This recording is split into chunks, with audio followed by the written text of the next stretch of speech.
Selamat siang Boboto. Jumpa lagi dengan Opa di sini.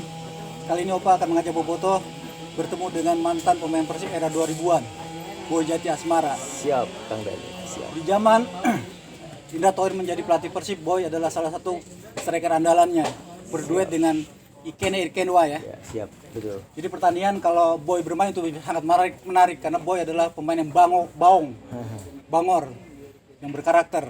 Tapi untuk jelasnya, buat Boboto milenial belum tahu Boy, coba Boy ceritakan Boy, kapan Anda sebenarnya masuk Persib sejak awal dan dengan rombongan siapa Anda waktu itu masuk Persib?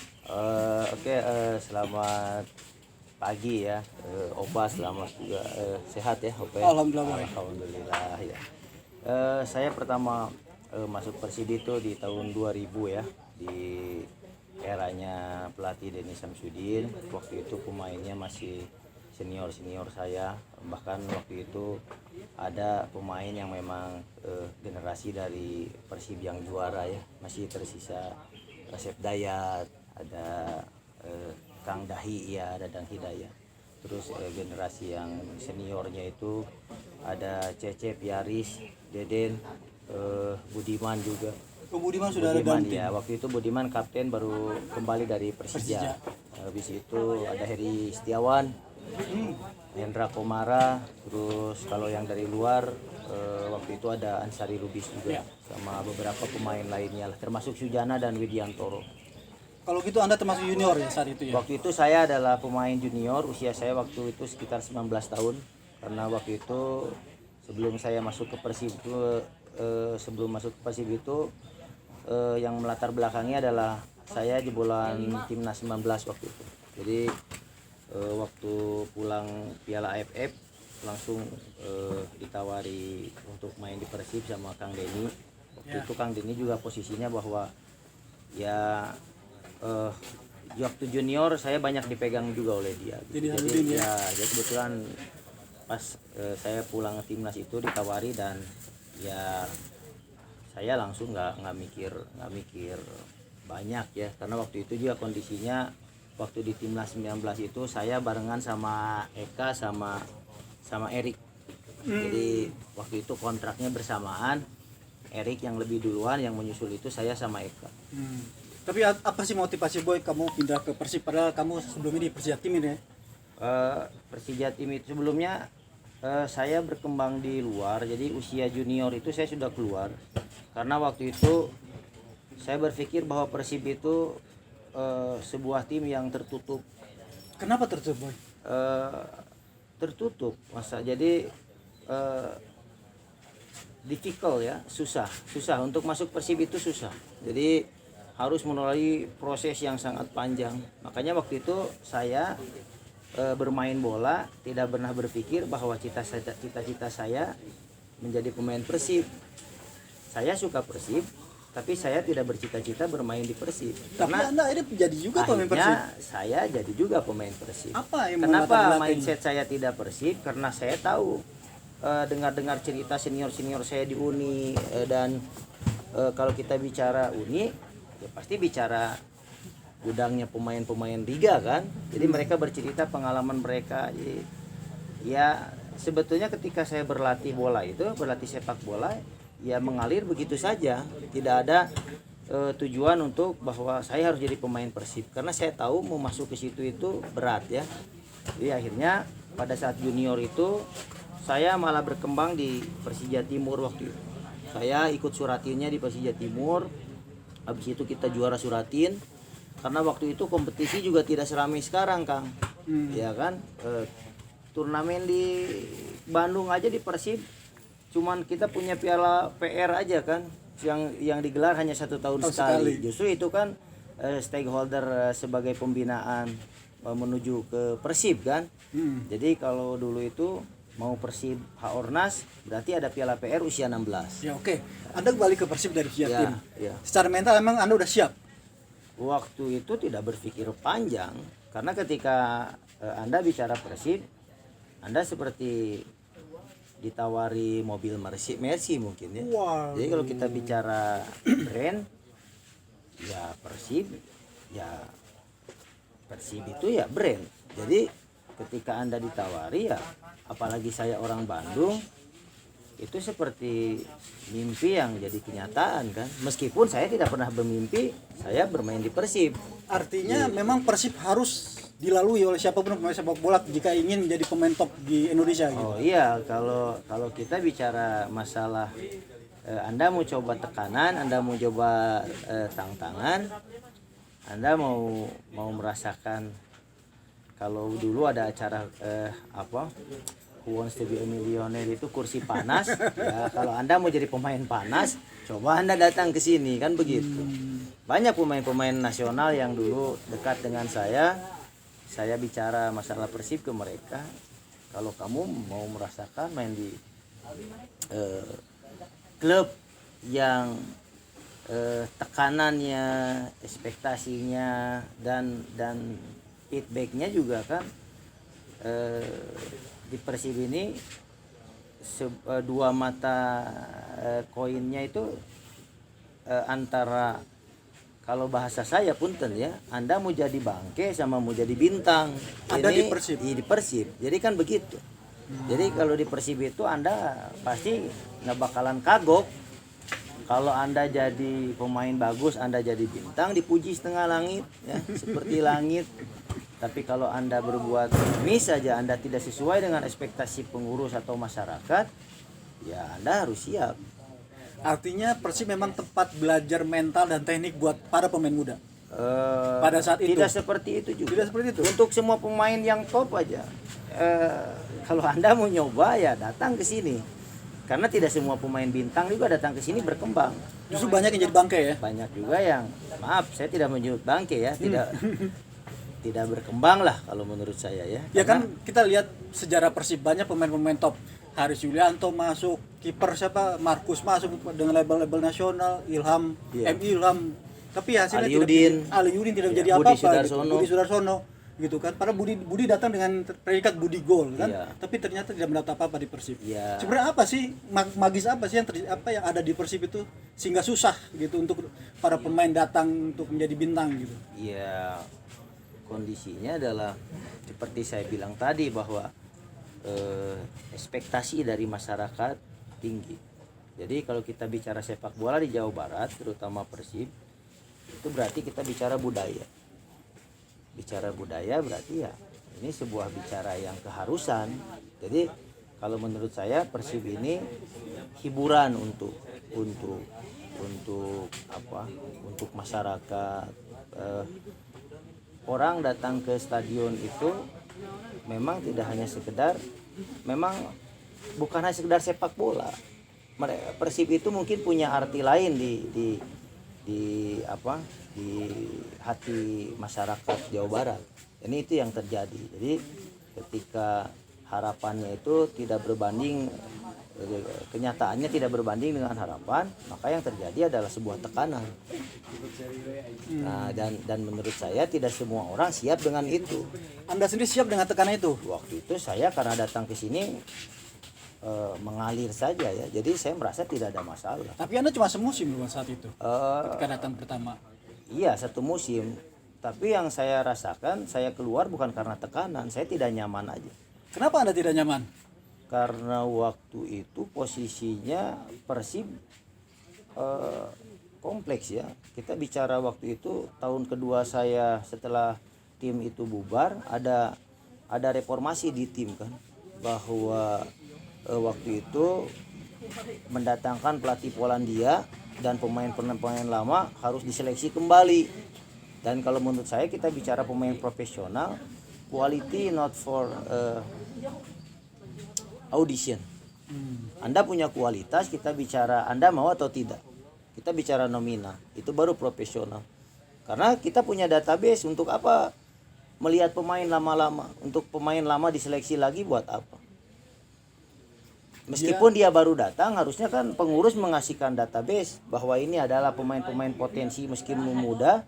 Kan ada pemain yang harus diproyeksikan bisa berkembang di kemudian hari, ada yang memang tuntutannya dia harus membuktikan waktu itu juga. Kan kalau kita bicara tim seperti itu. Jadi waktu itu ketika kebetulan ada reformasi di sana, saya merasa bahwa,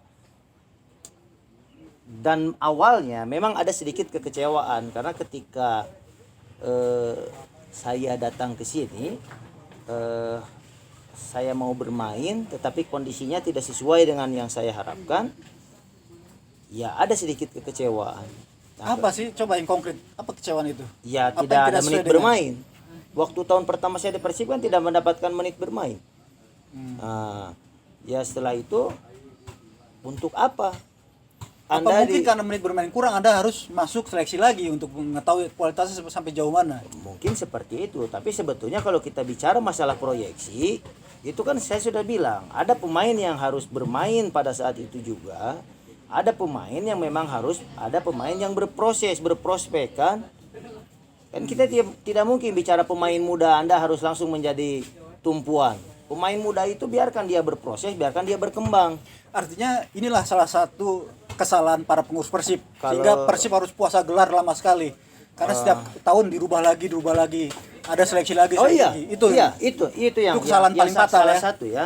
Saya tidak bicara kesalahan paling patah karena Kenapa Anda tidak bilang itu paling patah? Padahal itu berulang kali dilakukan oleh pengurus Persib karena pada saat itu. banyak faktor. Di sepak bola tidak bicara satu sisi saja. Sepak bola itu adalah kompleks. Jadi kita bicara teknis, kita harus melihat juga proses non teknisnya seperti apa. Kalau kita bicara non teknis saja, teknisnya tidak berjalan, ya susah juga. Artinya Oke, sekarang kompleks. saya kejar lagi. Pada saat itu yang berperan lebih karena non teknis atau teknis? Waktu itu di Persib kondisinya mungkin secara kepengurusan pun lebih Ke apa non ya? teknis lah. Lebih, saya bicara secara keseluruhan tapi saya gambarkan sedikit ya. Secara kepengurusan pun lebih besar karena waktu itu Persib masih dipegang Pemkot ya, birokrasi. Jadi pengurus itu banyak sekali waktu itu ya. Jadi Banyak itu jadi mengganggu gitu. ya mengganggu. Ya. Nah, setelah itu kalau kita bicara masalah teknis, nah bongkar pasang pemain di tiap tahun. Nah ini salah satu faktor bagaimana tim itu tidak terbentuk, tidak berproses dengan baik. Nah ini yang terjadi dan itu pun sebetulnya sebuah habit yang terjadi di Indonesia, bukan di Persib saja. Makanya saya tidak bicara bahwa itu adalah kesalahan mutlak bahwa Persib tidak juara-juara, tetapi salah satu faktor yang membuat waktu itu Persib lama gelar puasa gelar, ya kan yang terjadi adalah bongkar pasang pemain di tiap tahun. Nah, kalau kita bicara setelah itu Persib berkembang dan menjadi juara, Firman Utina tahun keberapa di sini? Itu dia makanya kan. Dan kalau saya Tradisi bicara yang buruk itu selalu dipertahankan oleh manajemen Persib saat itu. Nah, bicara Persipura waktu juara, setahu saya ketika saya di Persipura itu untuk mengganti generasi Roni Wabia dan kawan-kawan yang disisakan hanya Edu Ifak Dalam, itu mereka persiapkan tim seniornya itu dari PON. Berapa tahun mereka berlatih, mereka sampai juara PON, akhirnya satu tim itu masuk Persipura. Seniornya hanya Jay Komboy dan Edu Ifak Dalam setahu saya, dan sama Jendri Pitoy. Akhirnya timnya juara karena mereka sudah bersatu dalam berapa. Ya beda Nah, dengan itu kita kan. kita Kondisi kasih gambaran. Tidak seperti Nah, itu kan. begitu, iya. Jadi ada kepentingan orang dekat dengan dengan wali kota tiba-tiba punya program seperti ini. Ya Anda jalan dipercaya. Tapi hasilnya Persib amburadul. Ya. Karena saya pernah ikut dalam satu tim saat itu Ya. ya. Saya juga terbelalak ketika loh kok jadi begini, apa yang sudah diberi konsepnya ternyata tidak bisa jalan. Ya. Akhirnya pemain rombak lagi. Ya. Bahkan pemain yang sudah datangkan pun terpaksa dia angkat koper pulang lagi. Ya. Itu yang terjadi di Persib. Iya. Makanya saya bilang ini adalah kesalahan fatal dari para pengurus yang punya kepentingan di non sepak bola. gitu. Iya. Mungkin Boy bisa ngalami itu. Iya. Pernah ngalami. Iya. Iya, salah satunya begitu. Tapi kalau Anda waktu itu tetap ikut tradisi seleksi, Anda yakin nggak tetap dipertahankan oleh Marek atau Anda tidak yakin karena ini adalah reformasi para pemain muda yang sudah dirancang oleh para pembawa suara itu. Waktu itu kebetulan kalau kita bicara kualitas, saya yakin bisa bersaing. Ya, karena waktu itu juga pemain yang datang tidak lebih baik, bahkan musim itu Persib kalau dalam tanda kutip saya tidak berasumsi ya, tiba-tiba ada playoff dan sebagainya, Ya kalau menurut saya waktu itu Persib degradasi, Bos. Ya. Cuman di aturan di pertengahan kompetisi ada playoff. Kan ya semua orang tahu lah, kan? Ya setelah itu terlepas dari itu tawaran untuk kembali ke Persija Timur datang. Jadi untuk apa cari yang tidak pasti sementara yang pasti ada di depan mata gitu. Jadi artinya Anda sendiri udah punya feeling bahwa ini nggak akan pasti bisa berprestasi di tim ini. Iya. Jadi lebih baik Anda pergi. Gitu.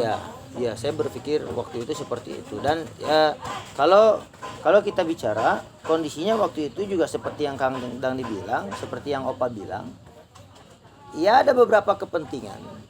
Dan saya tidak mau berasumsi karena saya takut salah karena ini hanya subjektif. Takutnya subjektif saya seperti itu kan. Jadi tidak usah saya kemukakan. Cuman waktu itu saya berpikiran bahwa ini ada kepentingan. Akhirnya ya sudah saya lebih memilih untuk pergi ke Persija Timur. Ya, artinya Boy punya kualitas dan Boy tidak mau jadi korban di sini harus pergi gitu ya. Tapi emang itu ya karakter Anda. Ketika Anda tidak suka dengan kondisi Anda harus pergi gitu untuk melebarkan sayap. Iya, makanya ini 16 tahun saya bermain di liga, 16 musim saya main di liga, saya bermain untuk 11 tim.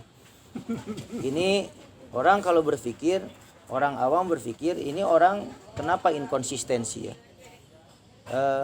Kalau kita mau bicara masalah inkonsistensi untuk mohon maaf masalah kualitas, mungkin saya tidak selama itu saya bermain di liga. Tapi mungkin apakah ini karakter, saya tidak bisa diam di satu tempat ketika saya merasa tidak nyaman. Jadi makanya yang terjadi seperti itu. 16 musim saya main di liga untuk 11 tim.